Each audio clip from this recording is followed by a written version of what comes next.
আপনাকে পাওয়ার লোভে নিজেই নিজের হাতে ধ্বংস করে দিলাম।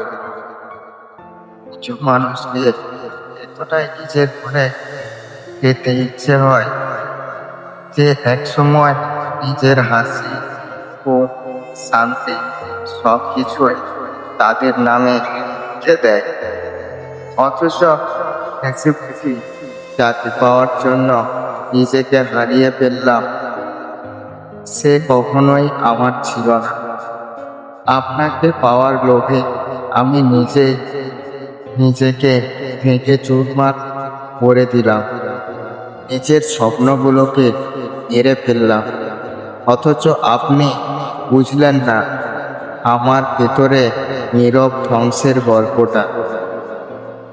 যে মানুষটা একসময় নিজেকে খুব যত্নে রাখত, আজ সেই আয়নার সামনে দাঁড়িয়ে নিজেকে চিনতে পারে না। কারণ আপনাকে পাওয়ার ইচ্ছে আমাকে এমনভাবে বদলে দিয়েছে যেখানে আমি আর আমার নেই। আছে শুধু কিছু না বলা কষ্ট আর ভাঙা হৃদয়ের শব্দ। একসময় যে মানুষটা হাসতে জানাতো, আজ সেই নীরবতাকে ভালোবাসে। যে মানুষটা স্বপ্ন দেখাতো, সে আজ শুধু পুরনো স্মৃতির ভাঙা টুকরো উড়িয়ে বেড়াচ্ছে।